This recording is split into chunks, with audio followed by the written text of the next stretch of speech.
Kadun varrella seisoi vanha ja arvokas klubitalo, jonka paksut seinät olivat nähneet vuosikymmenten ajan poliittisia vehkeilyjä ja salaisia neuvotteluja. Eräänä myöhäisiltana klubin hämyisessä nurkkapöydässä istuivat senaattori Falk ja senaattori Linder, kaksi maan vaikutusvaltaisinta miestä. He olivat kokoontuneet tähän salaiseen tapaamiseen keskustellakseen puoluejohtajansa syrjäyttämisestä, joka muuttaisi maan poliittista maisemaa peruuttamattomasti. Tarjoilija kävi heidän luonaan ja toi pöytään 2 lasillista kirkasta vodkaa jäillä, jotka loistivat kuin jääkristallit yössä. Falk ja Lindell tuijottivat toisiaan vakavin ilmein, kuiskaten suunnitelmistaan niin hiljaa, ettei kukaan ulkopuolinen voisi kuulla heidän sanojaan. Falk otti lasinsa ja nosti sen huulilleen. Hän joi ensimmäisen lasillisen nopeasti, tunsi vodkan lämmön kurkussaan ja tilasi välittömästi toisenkin, minkä hän joi yhdellä kulauksella. Hänen katseensa oli mietteliäs. Hän päätti odottaa ennen kuin tilaisi 3. lasillisen.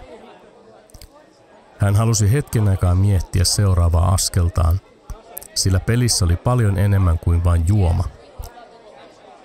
Sillä välin Lindell siemaisi juomansa hitaasti, nautiskellen sen viileydestä ja raikkaudesta.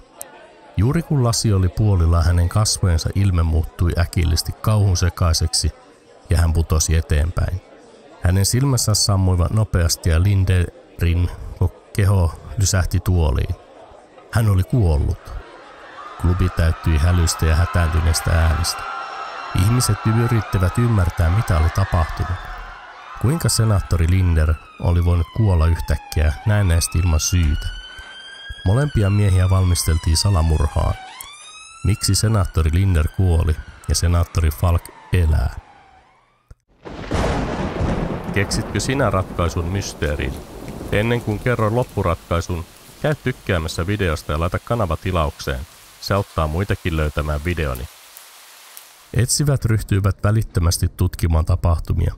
He tarkastelivat klubin nurkkapöytää, lasia ja jääpaloja, ja heidän perusteellisen työnsä johti ratkaisevaan löytöön.